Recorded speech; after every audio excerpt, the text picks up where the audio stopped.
The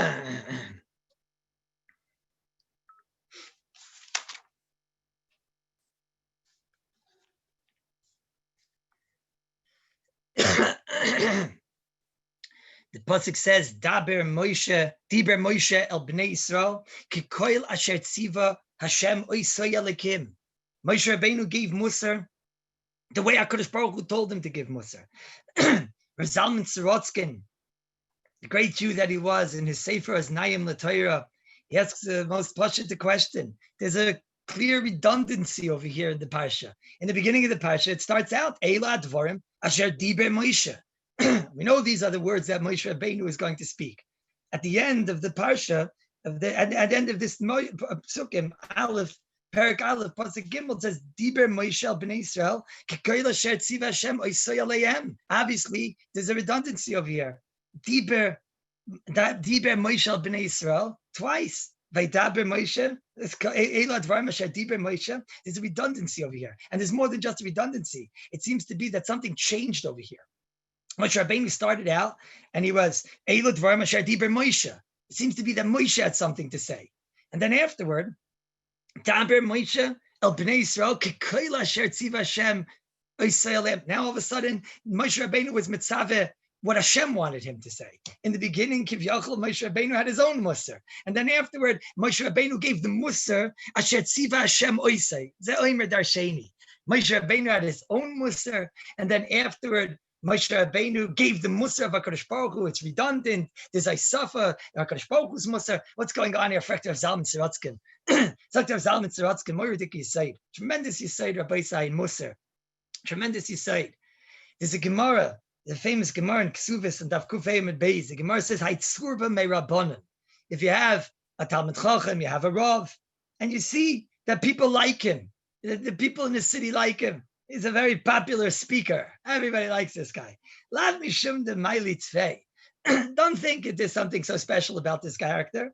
Ela mishum de loy moichech le b'mili d'shmaya. It's because he's not giving them musar b'mili d'shmaya. So Zalman Sorotzkin brings the most wonderful pshat. First of all, what's the pshat in this Gemara? You have a Talmud Chacham, and you see that everybody in the town likes him. It's not. Don't think he's such a great guy. Don't think he's an incredible. Ella, it's because he's not giving them moichach. So Zalman Sorotzkin has the kasha. It should say because he's not being moichach and so he doesn't give them musar. And also, he's such a Talmud Chacham that doesn't give musar. Then what kind of a tzobim rabbanan is he in the first place? And the Gemara ends with the words, it's not because he's such a wonderful character. What's the addition of the words b'mili d'shmaya? If you see a Talmud Chacham and he's well loved in his community, it's not because he's such an unbelievable person. It's because he's not being mecheich them with mili d'shmaya, as if there's musar and there's musar of mili d'shmaya. What are these two things? So as a murdik pshat, he brings from Epis, one of the great Gainei Lita, Vulcan, gewaltige pshat in the Gemara. He says it's not the pshat that other Talmud Chacham doesn't give musar. A Talmud Chacham that won't give musar is not such a Talmud Chacham. That's not the pshat. He gives musar. But there's two ways to give musar. There's one way we call subtle musar. He's more of the person that gives mishalim. He's more of a person that he does it story type. He does it in a way where you have remes type. You have to chop it on your own. You have to have his pointedness. It's not aggressive. It's not attacking. It's not something that is clear. The person has to chop it, and he has to be a neshama and a leiv that's opened in order to be chopping it. But that's one type of a way of giving musar. And then there's another way of giving musar. There's the way that the person, he gives aggressive, and he gives it straight, and he tells the person, this is what you need to do. And it is a problem with you, and you need to work on it. And it has to get better. It's two different malachim in Avodas Hashem and giving musar. And you know, there's a malach, both these malachim are necessary. And Chazal teach us, if you have the person that he gives the town musar and they love him, so then you know, it's not the pshat that malach is so much better. That says the Gemara. If you have a tzorbe mirabbanan demrachel me'meisa, they love him. He is giving them musar. But la mishum d'mayli tvei, don't think that he has some, he's some unbelievable person. No, the pshat is ela mishum d'loy moichich le b'mili d'shmaya, because the way he gives musar is not by attacking. He doesn't give musar straight. He gives with ramazim. He gives it with remez, and the person comes to it on his own. That's why they like him more. But if you have a Talmud Chacham that they don't like him, it's because he's giving Musar b'mili d'shmaya. He gives it straight. And this, of course, you all know, is in our door, that's the Yisayid of Musar in our door, Rabbi Yisai. The door is a weak door. The door can't handle it. And that's the Mahalach, is you can't be aggressive, you can't be in his face, and you can't tell him he's doing this wrong. And you have to hope for the best, that you give it with Ramazim, and then he chaps it on his own. But you can't be Musar in the way of the Mili D'Shmaya Dikaveg. That's what they tell us, Rabbi Yisai. No, and that's the pshat in Moshe Rabbeinu. Moshe Rabbeinu, in the beginning, Moshe Rabbeinu got in trouble, Rabbi Yisai, when he said the word Shimuna Moirim. Moshe Rabbeinu got in trouble when he gave Musar in the aggressive fashion, in the strong fashion. So Moshe Rabbeinu was told by HaKadosh Baruch Hu, he has to give Musar. So Eila Devarim Asher Diber Moshe. So Moshe Rabbeinu was Meramis. He said Midbar, and he meant this. He said Arava, and it meant this. He decided he's not going to come with an attack. He's going to let Klal Yisrael happen on its own, because the last time I did it, I got in trouble. And then HaKadosh Baruch Hu told him, no. Over here, they're going into Eretz Yisrael. They need to know clear what to do, what they have to work on, where they need where their strengths are, where their pitfalls are going to be, where their yitzers are going to be. They need to know it straight. And that was called Daber Moshe Bnei Yisrael Kekol Asher Tziva Hashem Oisoi Aleya. That was Mili D'Shmaya Dika Musar. Straight in their face. And Taka, as you look in the Parsha, you see that's what happened. The beginning of the Parsha, every word Rashi has mamish sentences and sentences of Musar on every single drop of ink, because there it was subtle and remazim. And then as the psukim go further and further, it gets worse. It gets worse and worse, because then Moshe Rabbeinu was told by Kadosh Baruch Hu, no, over here the subtle Musar is not going to work. You have to be in their face. You have to be more aggressive, and you have to tell them what they need to change. Maisa, it's a tough door, Rabbi Yisai. It's a tough door. Sometimes, in our door, a lot of the people, because the Mahalach is subtle Musar, so because of that, what happens? So some people don't know what to do. And some people that goes over there, sometimes you have a story where the Rav, somebody taps the Rav on the shoulder, tells the Rav, there's a fellow in your shul, in your shtibel, and he doesn't treat his wife nicely. You have to give him Musar. You have to give, he says, me, I can give Musar. I can't tell people straight to their face. I'm going to hurt him. He's not going to listen to me, this, that, whatever. So he says, all right, I'll give a shmuz. No, he gives a shmuz in the shul. He gets up there. He talks about, the shalom bayis and what it is, and the shechina, and with the aleph and the shin and hey and eish and does and all zachan. He says all the zachan and how wonderful it is and how much important it is for the kinder and everything. Azah shmuz, and he sees this person is shaking back and forth and back and forth and back and forth. And it's mamish, and it gives him chizuk to go further and weiter and weiter. He see the mahalach of subtle musar, and that's working. It's working. No, the kitzer, the shmuz finishes, and this person, he hears him on his phone afterward telling to his wife, it's a shame that you weren't at the Rav's drasha today. It's such a chaval you weren't at the Rav's drasha. You should know exactly what you needed to hear the whole entire time. Somebody was telling me once that he was in the shul, and there was a certain bacher that the Rav of the shul saw talking. The Rav of the shul saw this bacher talking extremely not respectful to his father. And they saw the Rav, and the Rav decided on the spot to change the drasha. On the spot, the Rav decided to change the drasha, because he saw how this boy talks to his father. On the spot, he decided to change. He was going to give a whole drasha, and he gave a whole drasha about derech eretz and about parents and about talking. Parents aren't going to be here forever, and you have to cherish. And he gave a whole drasha about parents. This Rav said over, the bacher came to him after the drasha, the same bacher, and the bacher told the Rav. He told the Rav he has a shaila for the Rav. What's a shaila? He told the Rav. He says, I see that my Bubby, she's getting older, and how should I tell my father that he should call Bubby more often? How should I tell my father, how should I, So sometimes I say subtle musar doesn't work. Sometimes you have to be able to. Sometimes a person needs to hear it straight. Sometimes a person needs to hear it straight, and sometimes a person's not doing a toiva by giving a subtle musar with ramazin. But both mahalchim exist, Rabbi say. Obviously, the person that's a makabel musar has to be misbainin to understand the remez that's being given to him. And also he has to allow people, he has to open himself to allow people to tell him, if there's something wrong with me, tell me that there's something wrong with me. It's a constant tightrope, and that's how it goes. No, we don't all have the great chachma of the Vishnitzer Rebbe. I ever tell you the story of the Vishnitzer Rebbe? The Vishnitzer Rebbe used to take a walk every day. Yisrael, Vishnitz, but this is the Vishnitz Rebbe from the 1930s. He was nifter in 1936. He used to take a walk every single day with his Gaba, with his Shamish. Took a walk, and they would walk for half an hour for his health and for his brias.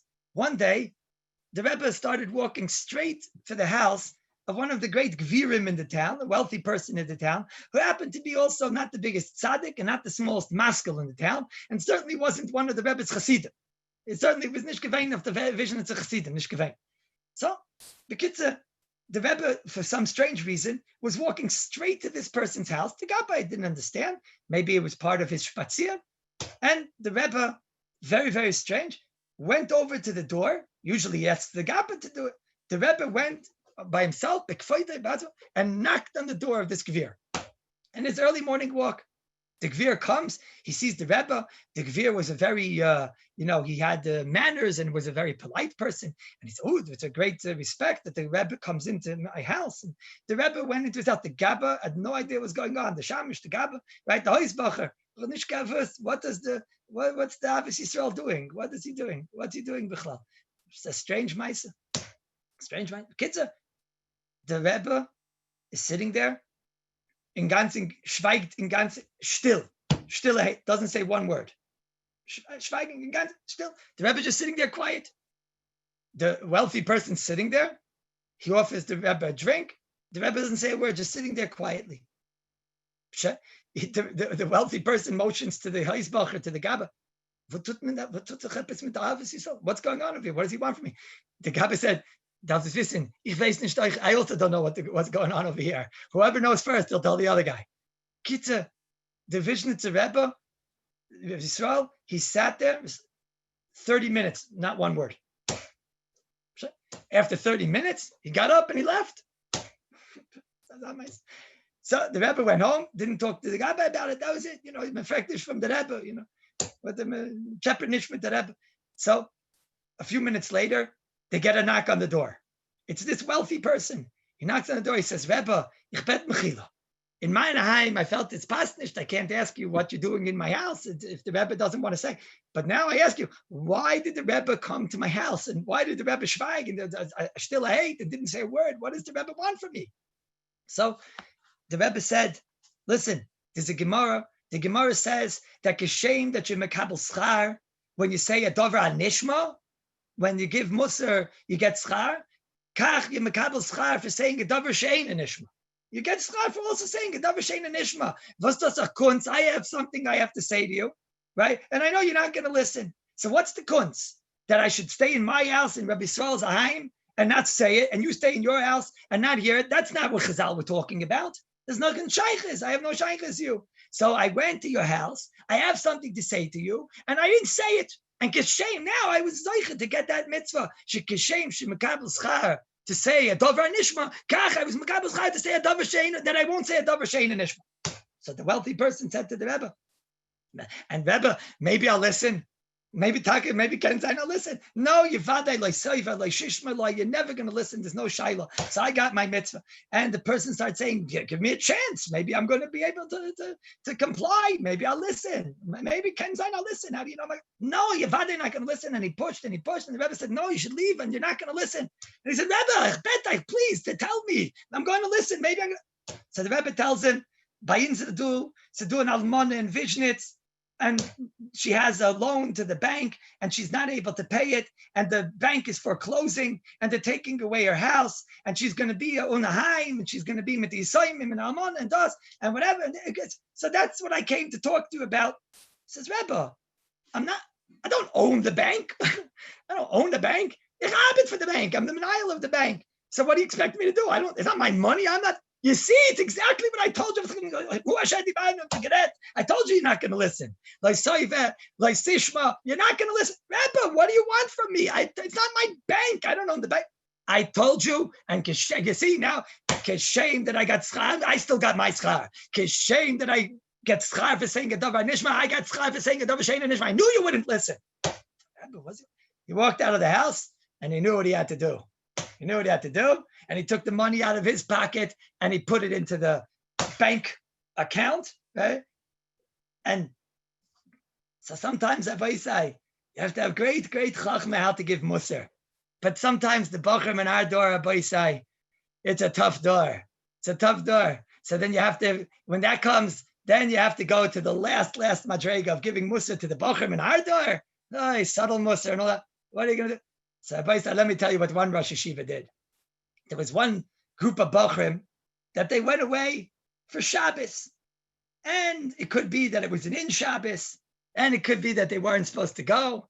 And it could be that there was a faher in the yeshiva on Sunday morning and that they were supposed to be learning the whole Shabbos for this faher.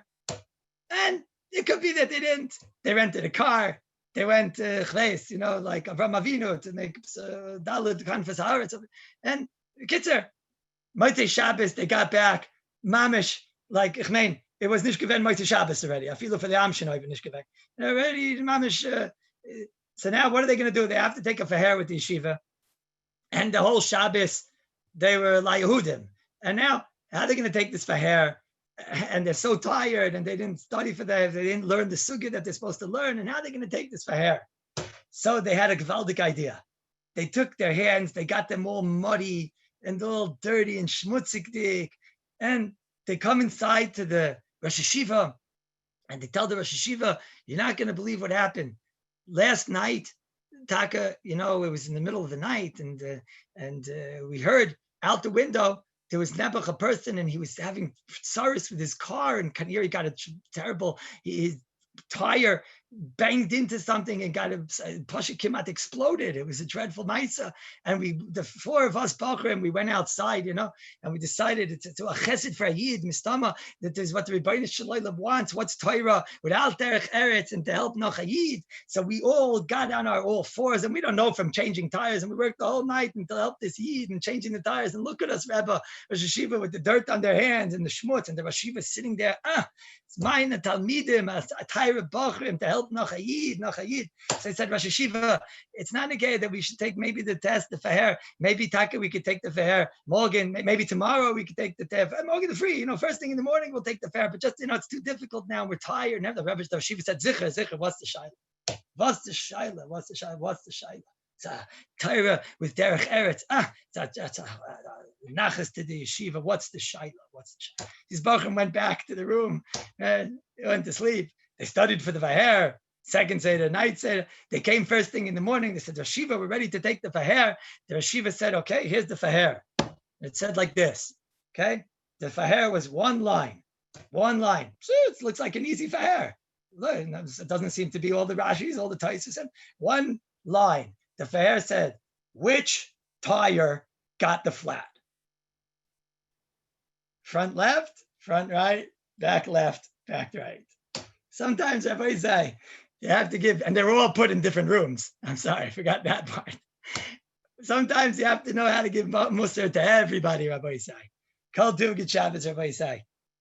Halavai the Shabbos, Rebbeinu Shalom turned Shabbos Chazoin, Zazayin Nachamu Bezos Hashem. Git Shabbos, Rabbi say. Git Shabbos Silbermans. They're from all of Ala Zaitin over here. You don't think I noticed? I noticed.